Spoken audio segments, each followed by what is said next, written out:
Assalamualaikum warahmatullahi wabarakatuh. Yazid Ar-Raqashi meriwayatkan dari Anas bin Malik, malaikat Jibril datang kepada Rasulullah pada waktu yang tidak biasa dengan raut muka yang berbeda dari biasanya. Rasulullah bertanya, "Wahai Jibril, kenapa aku melihat raut mukamu berbeda?" Jibril menjawab, "Wahai Muhammad, aku datang kepadamu pada saat Allah memerintahkan supaya api neraka dinyalakan. Tidak pantas jika orang yang mengetahui bahwa neraka, siksa kubur, dan siksa Allah itu sangat dahsyat untuk bersenang-senang sebelum dirinya merasa aman dari ancaman itu." Rasulullah SAW pun menjawab, "Wahai Jibril, lukiskanlah keadaan neraka itu kepadaku." Jibril berkata, "Baik." Ketika Allah Subhanahu wa Ta'ala menciptakan neraka, apinya dinyalakan 1000 tahun hingga warnanya hitam pekat, nyala dan baranya tidak pernah padam. Demi zat yang mengutus engkau kebenaran sebagai nabi, seandainya neraka itu berlubang sebesar lubang jarum, niscaya segenap penghuni dunia akan terbakar karena panasnya. Demi zat yang mengutus engkau dengan kebenaran sebagai nabi, seandainya ada baju penghuni neraka itu digantung di antara langit dan bumi, niscaya semua penghuni dunia akan mati karena bau busuk dan panasnya. Demi zat yang mengutus engkau kebenaran sebagai nabi, seandainya sehasta dari mata rantai sebagaimana yang disebutkan di dalam Al-Quran diletakkan di puncak gunung, niscaya bumi sampai ke dalamnya akan meleleh. Demi zat yang mengutus engkau kebenaran sebagai nabi, seandainya ada seseorang berada di ujung barat dunia ini disiksa, niscaya orang yang berada di ujung timur akan terbakar karena panasnya. Neraka itu mempunyai 7 pintu dan masing-masing pintu dibagi-bagi untuk laki-laki dan perempuan. Rasulullah bertanya, "Apakah pintu-pintu itu seperti pintu kami?" Jibril menjawab, "Tidak, pintu itu selalu terbuka dan pintu yang satu berada di bawah pintu yang lain. Jarak pintu yang satu dengan pintu yang lain sejauh perjalanan 70 tahun. Pintu yang di bawahnya lebih panas 70 kali lipat dari pintu yang di atasnya.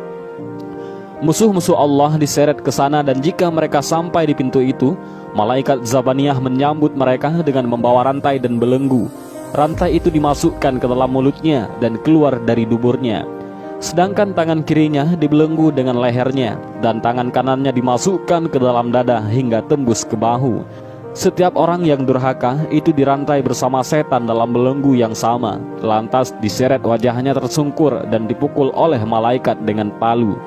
Setiap kali mereka hendak keluar dari neraka lantaran kesengsaraan mereka, niscaya mereka dikembalikan ke dalam neraka. Rasulullah bertanya, "Siapakah penghuni masing-masing pintu itu?" Jibril menjawab, "Pintu yang paling bawah namanya Hawiyah." Pintu neraka Hawiyah ini adalah pintu neraka yang paling bawah ataupun yang paling dasar, yang merupakan neraka yang paling mengerikan. Pintu neraka ini ditempati oleh orang-orang munafik, orang kafir, termasuk juga keluarga Fir'aun dalam neraka Hawiyah. Hal ini sebagaimana arti dari firman Allah, maka tempat kembalinya adalah neraka Hawiyah. Quran Surat Al-Qari'ah ayat 9. Pintu kedua namanya Jahim, yakni pintu neraka tingkatan ke-6. Tingkatan neraka ini di atasnya neraka Hawiyah. Di dalamnya ditempati oleh orang-orang musyrik yang menyekutukan Allah. Hal ini sebagaimana firman Allah, dan diperlihatkan dengan jelas neraka Jahim kepada orang-orang yang sesat. Al-Quran Surat Asy-Syura ayat 91.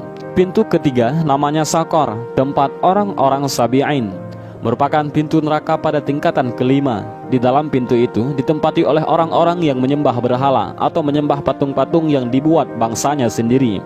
Tingkatan pintu neraka ini terletak di atasnya pintu neraka Jahim. Tentang neraka ini Allah telah berfirman yang artinya, "Apakah yang memasukkan kamu ke dalam sakar ataupun neraka?" Al-Quran Surat Al-Mudaththir ayat 42. Pintu keempat namanya Ladza, berisi iblis dan orang-orang yang mengikutinya serta orang majusi. Ladza merupakan pintu neraka pada tingkatan nomor 4. Di dalamnya ditempati iblis laknatullah beserta orang-orang yang mengikutinya dan orang-orang yang terbujuk rayuannya. Kemudian orang-orang majusi pun ikut serta menempati neraka Ladza ini. Mereka kekal bersama iblis di dalamnya. Tingkatan pintu neraka Ladza ini di atasnya pintu neraka Sakar. Dalam hal ini Allah telah berfirman, sekali-kali tidak dapat. Sesungguhnya neraka itu adalah api yang bergejolak. Al-Quran Surat Al-Ma'arij ayat 15. Dengan demikian dapat disimpulkan bahwa iblis dan para pengikutnya akan dimasukkan ke dalam neraka lazza, seperti apa yang dikatakan oleh malaikat maut, yaitu malaikat Israel, ketika iblis hendak dicabut nyawanya. Maka malaikat maut itu berkata bahwa iblis akan diberi minum dari neraka lazza. Pintu kelima namanya Hutamah, tempat orang-orang Yahudi, merupakan pintu neraka pada neraka tingkatan ketiga. Di dalamnya ditempati oleh orang-orang Yahudi dan para pengikutnya. Pintu neraka Hutamah ini tingkatannya di atas pintu neraka lazza yang dihuni para iblis. Tentang neraka Hutamah ini Allah telah berfirman dalam Al-Quran, "Dan tahukah kamu apa Hutamah itu? Yaitu api yang disediakan Allah yang dinyalakan." Al-Quran Surat Al-Humazah ayat 5-6. Pintu keenam namanya Sa'ir, merupakan pintu neraka pada neraka tingkatan kedua. Di dalamnya ditempati oleh orang-orang Nasrani dan para pengikutnya. Pintu neraka ini berada di atas tingkatan pintu neraka Hutamah. Mengenai neraka ini Allah Ta'ala telah berfirman, "Dan dia akan masuk ke dalam api yang menyala-nyala ataupun neraka." Al-Quran Surat Al-Insyiqaq ayat 12. Selanjutnya Jibril alaihissalam terdiam karena merasa segan kepada Rasulullah. Kemudian Rasul pun bertanya, "Kenapa engkau tidak memberitahukan penghuni pintu yang ketujuh?" Jibril menjawab, "Pintu ketujuh namanya pintu neraka Jahannam, merupakan pintu neraka yang paling atas ataupun yang paling pertama. Di dalamnya berisi umatmu yang melakukan dosa-dosa besar dan tidak taubat sampai mereka meninggal dunia." Rasulullah pun pingsan mendengar penjelasan Jibril tersebut. Jibril meletakkan kepala Rasulullah di pangkuannya sampai beliau sadar kembali. Salman Al-Farisi datang dan berdiri di depan pintu seraya berkata, "Assalamualaikum ya ahlal baitir rahmah. Apakah saya bisa bertemu dengan junjunganku Rasulullah SAW?" Namun tidak ada yang menjawab, sehingga mereka pun menangis dan terjatuh. Rasulullah bersabda, "Betapa besar cobaan yang menimpaku dan aku merasa sangat sedih. Jadi, ada di antara umatku yang akan masuk neraka?" Tanya Rasulullah. Jibril menjawab, "Benar, yaitu umatmu yang mengerjakan dosa-dosa besar." Kemudian Rasulullah SAW pun menangis dan Jibril pun juga ikut menangis. Rasulullah SAW lantas masuk ke rumahnya dan menyendiri. Beliau hanya keluar rumah jika hendak mengerjakan sholat dan tidak berbicara dengan siapapun. Dalam salat beliau menangis dan sangat merendahkan diri kepada Allah Ta'ala. Pada hari yang ketiga, Abu Bakar radhiyallahu an datang ke rumah beliau dan mengucapkan salam, "Assalamualaikum ya ahlal baitir rahmah. Apakah saya bisa bertemu dengan Rasulullah SAW?" Namun tidak ada seorang pun yang menjawabnya, sehingga Abu Bakar menangis tersedu-sedu.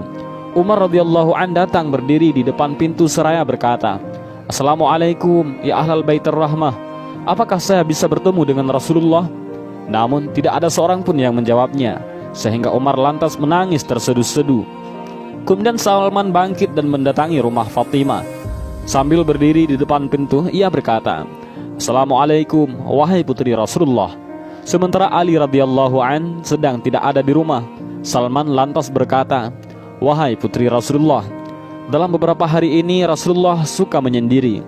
Beliau tidak keluar rumah kecuali untuk salat dan tidak pernah berkata-kata serta tidak mengizinkan seseorang untuk masuk ke rumah beliau." Fatimah lantas pergi ke rumah ayahnya. Di depan pintu rumah Rasulullah, Fatimah mengucapkan salam dan berkata, "Wahai Rasulullah, saya adalah Fatimah." Waktu itu Rasulullah sedang sujud sambil menangis, lantas mengangkat kepala dan bertanya, "Ada apa wahai Fatimah?" "Aku sedang menyendiri." "Bukakan pintu untuknya." Maka dibukakanlah pintu untuk Fatimah. Fatimah menangis sejadi-jadinya karena melihat keadaan Rasulullah yang pucat pasi. Tubuhnya tampak sangat lemah, mukanya sembab karena banyak menangis. Fatimah bertanya, "Wahai Rasulullah, apakah yang sedang menimpa dirimu wahai ayahku?" Beliau bersabda, "Wahai Fatimah, Jibril datang kepadaku dan melukiskan keadaan neraka. Diberitahukan kepadaku bahwa pada pintu yang teratas diperuntukkan bagi umatku yang mengerjakan dosa besar. Itulah yang menyebabkan aku menangis dan sangat sedih." Fatimah bertanya, "Wahai Rasulullah, bagaimana mereka masuk ke neraka itu?" Beliau bersabda, "Mereka digiring ke neraka oleh malaikat. Wajah mereka tidak hitam, mata mereka tidak biru, mulut mereka tidak disumbat, dan mereka tidak dibelenggu ataupun dirantai. Fatimah bertanya, "Wahai Rasulullah, bagaimana sewaktu mereka digiring ke neraka oleh malaikat?" Beliau bersabda, "Laki-laki ditarik jenggotnya, sedangkan perempuan dengan ditarik rambut ubun-ubunnya. Banyak di antara umatku yang masih muda, ketika ditarik jenggotnya untuk digiring ke neraka berkata, 'Betapa sayang kemudaan dan ketampananku.'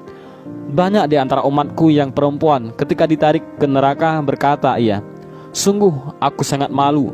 Ketika malaikat yang menarik umatku itu sampai ke neraka dan bertemu dengan Malik, Malik bertanya kepada malaikat yang menarik itu, 'Siapakah mereka itu? Aku tidak pernah melihat orang-orang yang tersiksa seperti mereka. Wajah mereka tidak hitam, mata mereka tidak biru, mulut mereka tidak disumbat.